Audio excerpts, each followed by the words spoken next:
All right, guys, let's check out the new Seiko SPB333. This is a limited edition right there, SPB333, $1,300 suggested retail price using the automatic movement 6R35.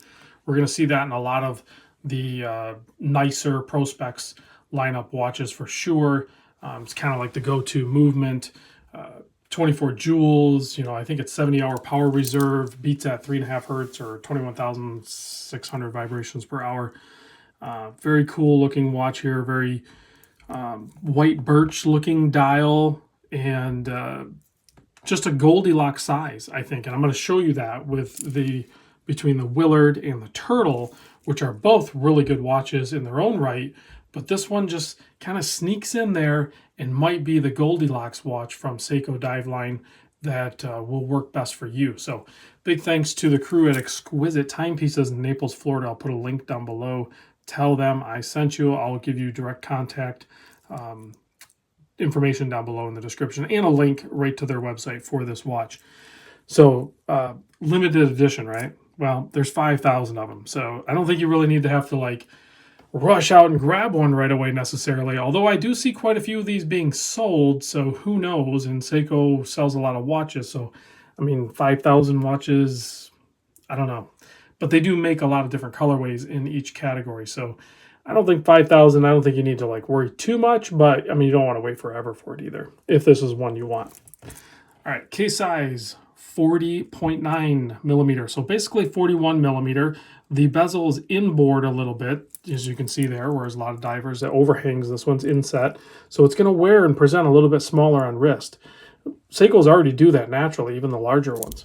The lug-to-lug is 46.75. You see you have a fully brushed case. You do have drilled lugs, and you have a nice bracelet on this one, a little departure from the standard bracelets that you see on the divers. This one's a little more unique. It's kind of nice to see a little bit of a change.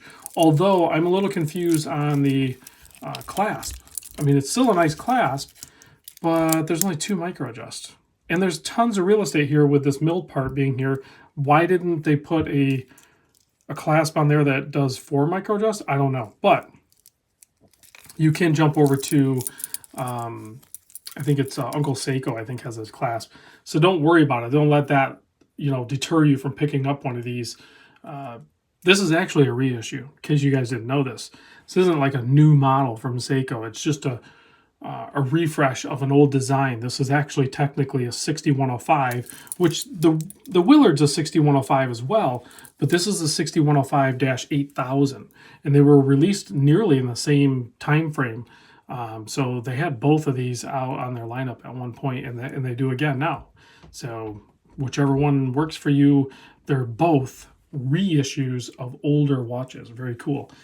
So where was I at on the size? Oh, I thought I was talking about the lug-to-lug was the last thing. Thickness, or rather thinness on this guy, it's only 12.5 millimeter. You have a flat-ish. It does have some curvature, whether it's on the underside or on the top. It's hard to tell. I think it's mostly flat on the top, so it might be on the bottom side because you can see that distortion in the crystal. So sapphire crystal, so pretty thin, 12.5 mil. 20 millimeter lug width. Bracelet does taper down to 18. We already talked about the clasp.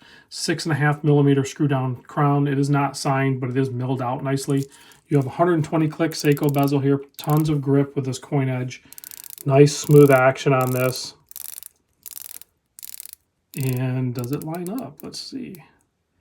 It's about a quarter click off. Really close, really close. Not too mad about that at all. All right, let's zoom in on this guy. I think this is a very good looking watch. You also, if I catch the light just right, you can kind of see they actually did this second hand blue. It's not thermally blued, it's coated or painted blue, but still really nice contrast with that blue second hand against that white birch style dial. And you have your date orientated in between the 4 and 5 o'clock position, kind of tucked away there. A little hard to read for some people. I can still read it when I'm zoomed in. So I guess maybe, I don't know. I feel like it doesn't really upset the balance of the dial because you didn't interrupt any of the indexes. And most of my watches I wear now are no date. So I just basically treat it like there's no date there. I don't really care. The bezel insert on this is actually really cool. If I can catch the light again, there you go. You can kind of see it has like rings to it, you know, like the king turtles. Does this one have it? No, that one's ceramic. Some of the turtles actually had that kind of bezel insert I had noticed on some other Seiko divers, so it's kind of cool to see that come back on this one. I believe it's a steel, and then they coat it. I don't think it's ceramic or anything, but it has that gray tone to it that plays really weird with the light. It'll look really dark like that, and then if you look dead on, it almost looks like a lighter colored metal. This Willard here, which is a special edition, does the exact same thing, but it doesn't have the thickness look to, like, because this bezel insert on this SPB333 is like engraved on the numbers, whereas this one's like printed on top of an aluminum bezel insert. But there they are next to each other, so you can see. And these are not too far off in the same size. Obviously the width on this one here is like closer to 43, whereas this one's like 41. But the lug to lugs are very similar. The thickness, you know, so it's funny that you can play with those proportions and only be like a millimeter here or there, and they can look just incredibly different and wear different on wrist. The Willard has much more of a cushion case and will kind of like really mold or blend into your wrist more so than this, oddly enough, even though this is a little bit smaller. But this one being a little bit, you know, not as wide, just looks smaller on wrist. So it works pretty good, I think. Here's a look at the case back. It does say limited edition, and it is numbered. You can see it there. This is number like 1,265 of 5,000. Proper way to do a limited edition that's actually numbered. All right, let's zoom back this way. Let's pop this on the wrist, see what it looks like. Right there, you can kind of see it's still amazing on wrist. I really like the look of this one.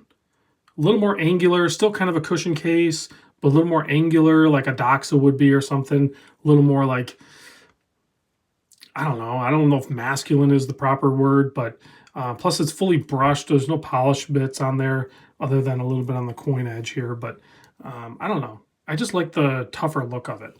I'm just waiting for the right colorway on this one, and I'm definitely going to add one of these as well. I already have the turtle. I have the SKX. Okay, don't freak out. There we go. Okay, so I need to add a Willard to the collection, and I need to add one of these. That's just the way it is. I'm just waiting for the right colorway. Let's blast this guy a little bit. I know I babbled way too long on this thing. Go research that, though, the 6105s. Whether it's the Willard or this one, which I guess we can call the Slim Willard, or I don't know, whatever you guys want to call it. I don't really care. But there you go. Tons of lume on this, as you would expect from any Seiko diver. Thanks for watching, guys. I'll see you on the next vid.